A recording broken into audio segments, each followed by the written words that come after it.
Bonjour les amis, merci à tout le monde, merci aux nouveaux abonnés, merci aux anciens abonnés, merci à tout le monde qui me fait confiance, merci à tout le monde. Je demande juste de partager, de liker et de s'abonner, de parler avec vos amis et de vos proches, car notre chaîne a commencé à s'améliorer grâce à vous. Là aujourd'hui, je remercie la personne qui est en train de me filmer. C'est un pote à moi qui est parti en vacances ensemble, qui est parti en vacances, on s'est croisés ensemble et il a un problème et on doit le réparer ensemble. Le sujet c'est réparer une machine à vapeur. Lui il l'utilise pour nettoyer la crasse dans la cuisine et dans des vitres. Moi je l'utilise pour nettoyer le moteur de la voiture et de la graisse qui est au contour du moteur. Là comme vous voyez je suis dans son jardin et là je vais me diriger à la maison pour filmer la vidéo. C'est grâce à lui, c'est lui qui va parler, c'est lui qui va vous expliquer. Moi je vais faire juste le technicien. Lui qui va me dépanner avec les outils, parce que moi j'ai pas d'outils, j'ai rien ramené. C'est sa machine à lui, c'est ses outils à lui, et je suis chez lui. Je le remercie et je lui souhaite bon courage pour sa chaîne vidéo aussi.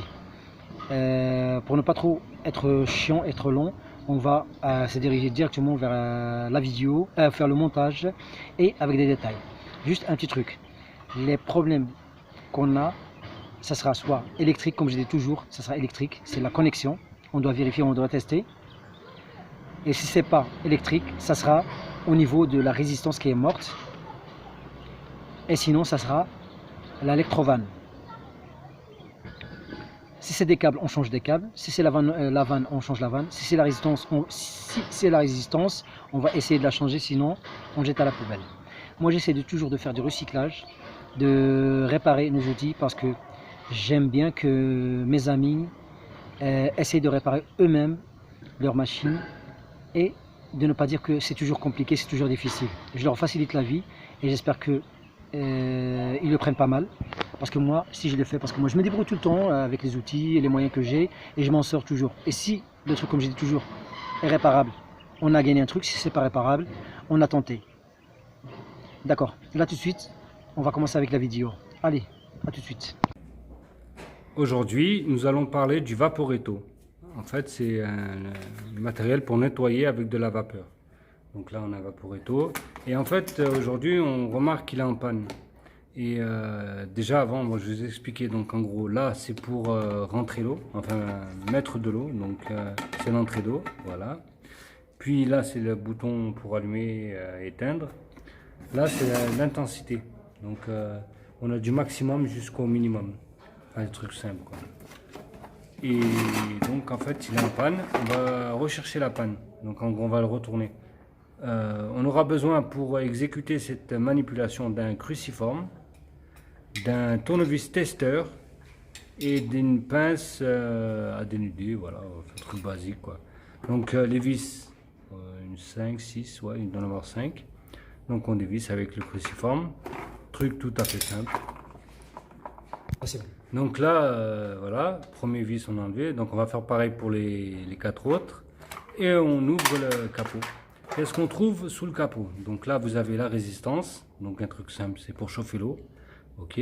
Donc là, vous avez une pièce, un électrovanne ou ouais, si mes souvenirs sont bons. Ok. Voilà. Donc après tout ce qui est électrique. Et voilà. Et donc là, vous avez la fiche extérieure. Ben, on peut se rendre compte que au niveau de l'extérieur, là où ça bouge, ben, à force de frottement et de manipulation, ça se coupe. Et beaucoup de gens, voilà, le jettent à la poubelle. Donc ce qu'on va faire, c'est que je vais vous apprendre à changer la fiche. Parti. Donc là, on va dévisser la fiche, parce on a trouvé d'où venait le problème. Donc vous avez vu que c'était coupé. Donc là, très facilement, voilà. Donc là, on va enlever la fiche. Bon, un truc tout simple. Vous faites attention aux correspondances des couleurs. Donc là, rouge, rouge, bleu, bleu, jaune, jaune. Et voilà. Voilà, une fois enlevé, ça donne ça. Donc on enlève les caches. Et on se rend bien compte qu'en fait, c'est foutu, quoi. Vous voyez, c'est coupé, c'est dénudé. Voilà. On voit. Le technicien va chercher la... Ouais, voilà. Vous voyez bien. Voilà. Donc ce qu'il faut faire, vous imaginez bien, donc on va couper. On va couper les 3 fils pour les redénuder, les remettre en condition pour pouvoir rebrancher. Bon, c'est un truc simple, bête, mais c'est efficace. Surtout qu'après ça se retrouve à la poubelle et c'est pas très écologique. Voilà. Bon, on va prendre le temps de filmer toute la scène pour que vous compreniez bien d'où on arrive et d'où on va, jusqu'où on va. Donc voilà, très simple avec le dénudeur. Rien de compliqué. On frise un peu pour que ça rentre mieux dans la fiche.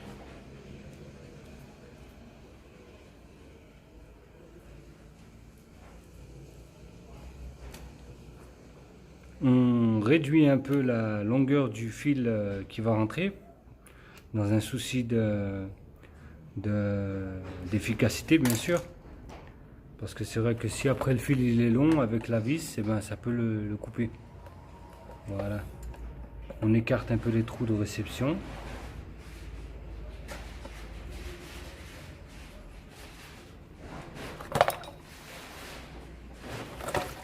Donc là, on fait bien attention à concorder les couleurs. Mettre en concordance les couleurs. Donc là, on va commencer par le rouge. Voilà. On va voir l'action en direct.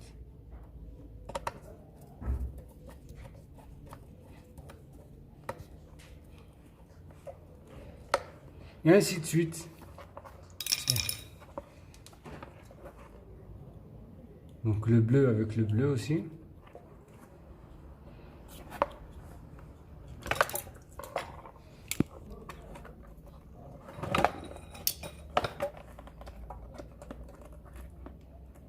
Et donc là on est sur la dernière étape, donc voilà, rien de compliqué, hein. Donc on a bien fait gaffe à mettre toutes les fiches correctement et après c'est qu'une histoire de resserrage, donc on resserre correctement. Voilà.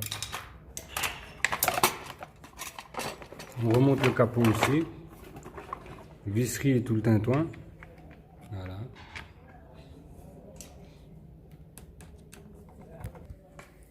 Donc là en fait c'est le manche pour pouvoir nettoyer.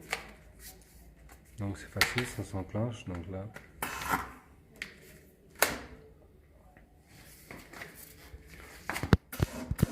Voilà. Il marche impeccable. Donc on a arrangé la connexion, la connectique.